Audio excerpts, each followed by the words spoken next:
বিসমিল্লাহির রহমানির রহিম। আসসালামু আলাইকুম। প্রতিদিনের মতো আজকেও ছোট্ট একটা ব্লগ নিয়ে আসলাম।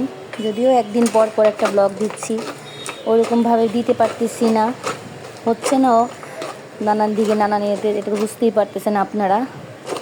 যাই হোক, আপনারা কেমন আছেন?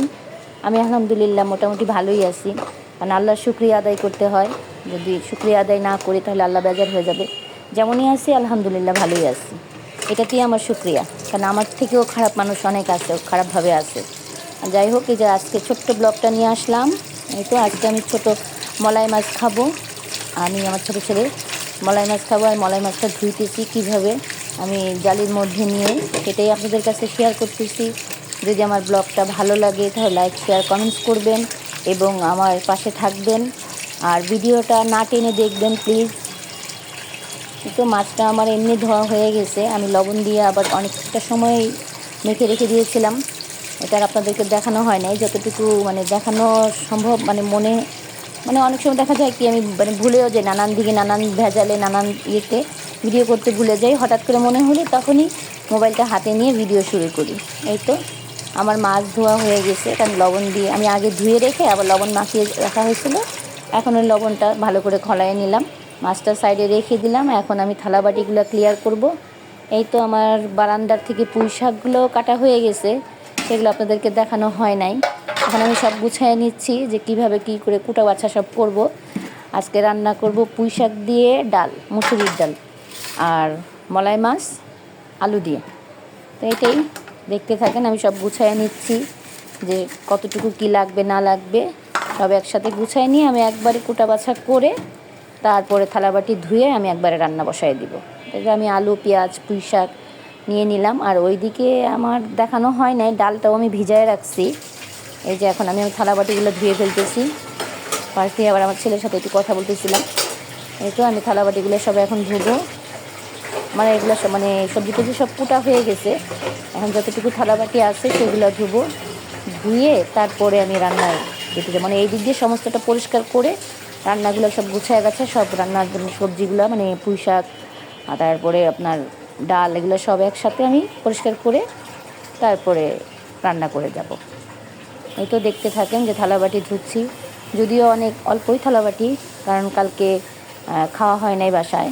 কালকে ভাইয়ের বাসায় রাত্রেবেলা খাওয়া হয়েছে, কারণ ভাইয়ের বাসায় যাওয়া হয়েছিল সন্ধ্যায়, তখন ওইখানেই রাত্রেবেলা খেয়ে তারপরে আসছে। কারণ ভাইয়ের বউ আর ভাই না খাওয়া বিদায় করে নাই, বসে যাই আছে যাই রান্না করছে আপা সেটাই খান। তারপরে নিয়েও গেছে মিথ্যা কথা বলে যাওয়ার জন্য, হুট করেই মিথ্যা কথা বলতেছে যে যাওয়ার জন্য, কারণ আমি যাইতে চাই না। আমি বলি যে না, ভাল লাগে না, আমাকে একটু ভালো রাখার জন্যই মিথ্যা কথা বলে নিয়ে গেছে। তো আমি মিথ্যা কথা শুনিয়ে আমিও দৌড় দিছি। তো গিয়ে তখন দেখা গেছে যে গল্প টল্প করে কথাবার্তা বলে রাতে খাওয়া দাওয়া করে তারপর বাসায় আসি, যার জন্য থালাবাটি কম। আর যতটুকু আছে সেটা যে রাত্রেবেলা ছোটো ছেলেটা একটু পিজা বানিয়েছে রাতে খাওয়ার জন্য। আর ওই বাসা থেকে তো ভাইয়ের বাসা থেকে তো খেয়ে আসছি সেই 11টার দিকে। এখন রাত্রে যখন 1টা বাজে তখন সজাগ ছিল, তখন ছেলে বলতেছে মা আমি একটু পিজা বানায় খাই। তো নিজেই বানাইছে, যা পারছে তাই বানায় খাওয়া দাওয়া করছে। ওইটুকুই থালাবাটি হয়েছে, সেটাই আমি ধুয়ে টুয়ে ক্লিয়ার করতেছি। এই যে পিজা এটাও প্লেটটা সব ভিজানো ছিল সকাল থেকে। তো এই যে উঠে আমি এগুলো নাস্তা টাস্তা করে তারপরে এগুলো আবার এখন ধুয়ে টুয়ে রান্নার ব্যবস্থা করতেছি। তো দেখতেই পারতেছেন এক হাতের কাজ তো। এই তো সব আমার আস্তে আস্তে ধৈর্য, সব অনেকটা বেলাও হয়ে গেছে, তাড়াতাড়ি করতেছি। দেখতে থাকেন আপনারা, যদি ভালো লাগে আবারও বলা আমার লাইক শেয়ার কমেন্টস করবেন এবং সাবস্ক্রাইব করবেন। যারা নতুন দেখতেছেন তারা একটু সাবস্ক্রাইব করে দিবেন, আর আমার ভিডিওটা দেখার জন্য বেল আইকনটা বাজিয়ে রাখবেন, যাতে আমি ভিডিও ছাড়লে আপনাদের কাছে ঘন্টা বেজে যায় আর আমার ভিডিওটা আপনারা দেখতে পারেন। হয়তো ওরকম করে ভিডিও দিতে পারি না, যেভাবে দেই সেটাই যদি একটু দেখেন আপনাদের যদি ভালো লাগে এই আশায়। তো আমি এখন এই সিনটা খালি হয়ে গেছে, তো এখন সিনটা একটু ধুয়ে তারপর বাকি থালাবাটিগুলো ধুবো, কারণ একবার পরিষ্কার করে নিলে হয়ে যায়। আর এটা দেখা যায় বারবারই পরিষ্কার করতে হয়, না হলে তেলচিটে হয়ে যায়। এই জন্য আমি যখনই থালাবাটি ধুই তখনই এই জায়গাটা আগে পরিষ্কার করি, তারপরে একটা একটা করে ধুয়ে ওই সিনের মধ্যে রাখি, তারপর ধুয়ে ধুয়ে খলায় খলায় উঠায় ফেলি। প্রথম তো সিনের ভিতরটা পরিষ্কার করলাম, তারপর আবার দেখা যাবে যে আমি থালাবাটি ধুয়ে আবার উপরের টুকু পরিষ্কার করব। জায়গা যেহেতু কম, এর জন্য একটু গুছায় করতে হয়। আমার এই রান্নাঘরটা তো বললামই যে রান্নাঘরটা অনেক ছোট, জিনিসপত্র মানে ওরকমভাবে রাখা যায় না, খুব আটসাট করে রাখা। এখন জিনিস তো আর কমাইতে পারবো না, যেগুলা আগে ছিল সেগুলো নিয়েই চলা, নতুন করে তো আর কিছু কেনা না। পুরোনো জিনিসগুলোই দেখা যেতেছে আমি ওরকমভাবে রাখতে পারি না, গুছায়া কাজ করা যায় না।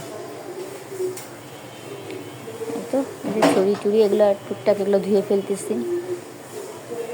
অন্য সময় দেখা যায় অনেক থালাবাটি হয়ে যায়, আজকে একদম কম, যে বললামই তো কালকে যেহেতু খাওয়া হয় নাই সেহেতু আজকে কম, অল্পর মধ্যেই সারা। দেখতেই থাকতেছেন আপনারা। আমার থালাবাটি ধোয়া শেষ, এখন আমি এগুলো খলায় খলায় সরাই ফেলবো। আর এই পাশে তো দেখতে পারতেছেন যে ডাল ভিজায় রাখছি, মানে ডালটা আমি একটু ভিজায়, একটু বললাম ডাল একটু ভিজায় রাখি আমি, কারণ একটু যাতে নরম হয়ে গেলে তখন এটাও হইতে খুব তাড়াতাড়ি হয়ে যায়। আর আমার সিলিন্ডার গ্যাসের জন্য মানে সাশ্রয় করার জন্যই কাজটা করা, বুদ্ধিটা বের করা, যে ভিজায় রাখলে নরম হয়ে যাবে, তাড়াতাড়ি সিদ্ধ হয়ে যাবে। এখন এই যে আমি উপরের সাইডগুলোও মেজে ফেলতেছি, কারণ এটা বললামই তো যে পরিষ্কার না রাখলে তো ভালো লাগে না, যে একবারে আমি মানে সব ক্লিয়ার করে ফেললাম। যতবারই করি ততবারই এই জায়গাগুলো পরিষ্কার করি। পরিষ্কার থাকলে ভালো লাগে, আর নোংরা থাকলে ভালো লাগে না। যদিও ছোটো বাচ্চাটার জন্য, ছেলেটার জন্য অতটা পারি না, ও অনেক খারাপাতিও করে, নোংরাও করে, ওর সাথে রাগও করি, কিন্তু উপায় নেই। এটা আমি আগাগোড়াই আমার মানে বড় দুইটা বাচ্চারও একই অবস্থা শেখানো, যে বাবা পরিষ্কার থাকবা এবং পরিষ্কার রাখবা ঘর, নিজেও পরিষ্কার, আর ঘর দুয়ারে যদি পরিষ্কার রাখো তাহলে এটা ভালো।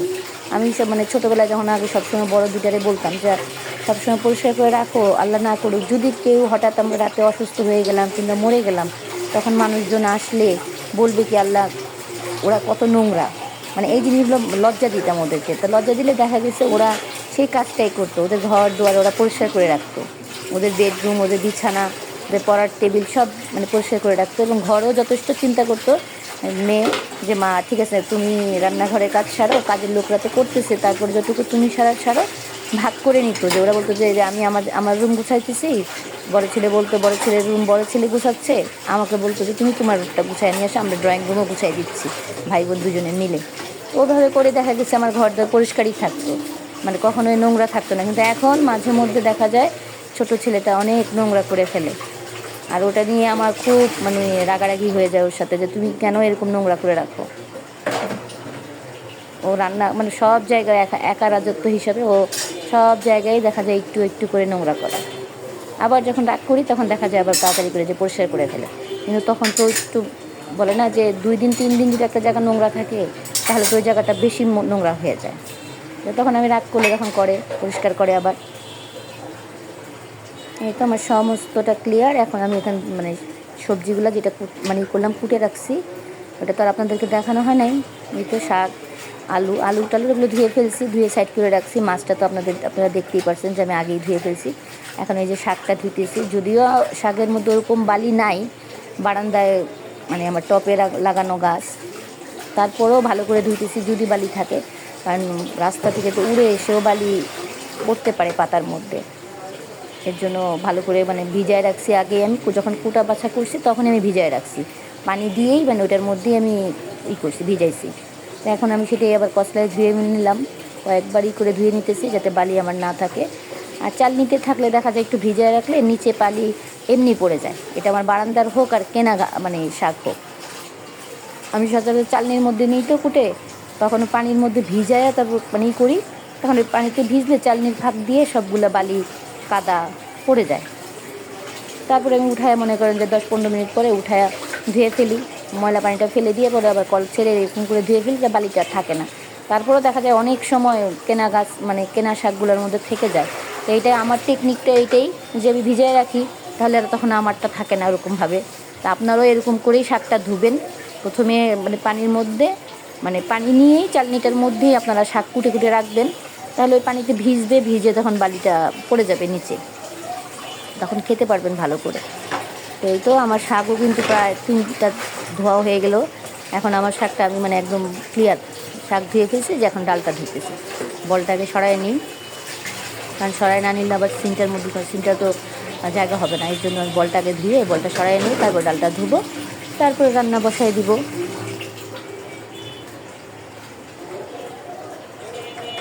বলটা রেখে এখন এই যে ডালটা ধুয়ে ফেলবো। ডালটা ধুয়ে আমার কাজ সারা হয়ে যাবে। সমস্তটা মানে ক্লিয়ার, কুটা বাছা একবারে করে ফেললে, ধোয়াটা হয়ে গেলে রান্না বসাতে আর কতটুকু সময়, আর রান্না হতেই বা কতটুকু সময়, তখন হয়ে যায় তাড়াতাড়ি। এই যে এখন রান্না এদিক দিয়ে সারে তারপর চলে যাবো আবার ঘরে। আর আজকে কারেন্ট নিয়ে অনেক সমস্যা করতেছে, কারেন্ট বারবার যাচ্ছে আর আসতেছে, আজকে খুব ডিস্টার্ব করতেছে। মানে এই কারেন্ট যখন আসে তখন আমি রান্নাঘরে আসি, আবার কারেন্ট চলে গেলে তখন আবার ঘরে চলে যাই, কারণ রান্নাঘরে তো তখন তো আর আলো পাওয়া যায় না কারেন্ট চলে গেলে। মানে আমার এই বাসাটার মধ্যে অনেকটাই প্রবলেম, তারপরেও থাকতেছি। কারেন্ট চলে গেলে দেখা যায় রান্নাঘর অন্ধকার, তারপরে এমনিতে ছোট রান্নাঘরটা, অনেক ছোট, জায়গা কম। রুমের ভিতরে যতটুকু মানে আছে জায়গা, কিন্তু রান্নাঘরটার জায়গা অনেক কম। তারপরে তো দেখা যায় মানে থাকি 2জন মানুষ, এর জন্য অতটা সমস্যা হয় না। এতো আমি চুলায় রান্না বসাই দিতেছি। এই চুলাটার মধ্যে প্রথমেই আমি বসাই দিব ডাল আর পুঁই শাকের তারপরে পুঁই শাকটার মধ্যে একটু আলুও দিচ্ছি, কারণ দেখতেছি যে পুঁই শাকটা কম, ডাটাটা একটু বেশি, এই জন্য আমি বললাম যে আলু দিয়ে দেয়। এই চুলায় আবার বসাবো ছোটো মাছটা, মলাই মাছ।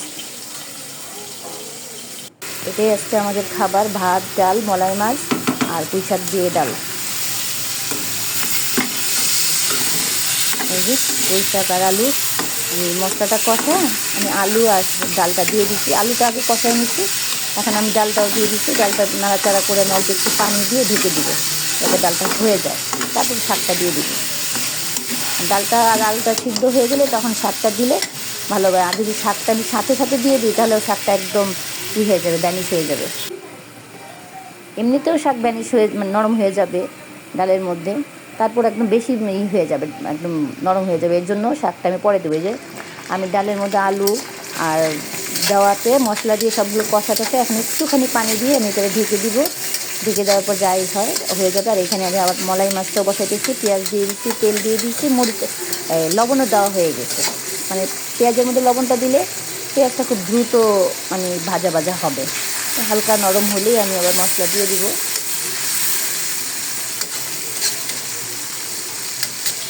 এটা দেখতেই পাচ্ছেন। আর এই হানিকমের কড়াইটা আমার কেনা হয়েছিল রোজার ঈদে, কিন্তু কড়াইটা এত বাজে, মানে এর আগে আমি একটা স্টিলের কড়াই ইউজ করছি ইন্ডিয়া থেকে এনে। ওই কড়াইটাতে আমি মানে অতটা মানে আরাম করে রান্না করতে পারতাম না, দেখা যেত দিলেই চুলায় মানে লেগে যেত, মানে এত পাতলা। তো কিন্তু এবার লোভ মানে ওইটা পরে আমি আর মানে ইউজ করি নাই, পরে উঠায় রেখে দিছি। আর এই হানিকমের কড়াইটা সেম আমি লোভে পরে কিনছি, কিন্তু কিনে আমার কাছে ভালো লাগে নাই, কারণ আমার কাছে মনে হলো যে এটা অনেক পাতলা আর খুব দ্রুত মানে তরকারি হয়ে যায়, লেগে যায়। তারপরে ইউজ করতেছি। তবে ভাজা পোড়ার জন্য এটা ভালো, রান্না করার জন্য অতটা ভালো না। রান্না করার জন্য আমাদের এই সিলভার আর এগুলো মানে কী বলে, আমি নামটা মনে করতে পারতেছি না, মানে গ্রেনেটের যে হাঁড়ি পাতিলগুলা ননস্টিক, ওগুলোই ভালো মোটামুটি আমাদের জন্য। বেশি ভালো সিলভারেরগুলা মানে আরাম করে রান্না করা যায়, আরাম করে সব কিছু করা যায়। কিন্তু এই যে লোভে পড়ে কেনা হয়েছিল, যে সব মানে বারবার দেখতেছি হানিকম নতুন কিছু দেখি কিনে, কিন্তু কিনে এবার দেখলাম যে শেষ। এখন মনে হয় যে কত বছরের সংসার, কত রকমের থালাবাটি, কত রকমের হাঁড়ি ইউজ করলাম, কিন্তু এর মধ্যে সিলভারেরগুলোই বেশি বেটার। ননস্টিকও অনেকগুলো কেনা হয়েছে আমার, ওরকম আমার কাছে ভালো হয় না, ভালো লাগে না। তবে একটা ননস্টিক আমি এখন ইউজ করতেছি, ওটা ভালোই পড়ছে। ওটা 3 বছর ধরে ইউজ করতেছি, একটা ছোট্ট কড়াই, দেখতে পারবেন আপনারা। ওটাও আমার ভালোই লাগছে। কিন্তু এর আগে যতগুলো আমি বাইরে থেকে এনেও ইউজ করছি, কিন্তু অতটা ভালো মানে আমার কাছে মনে হয় নাই।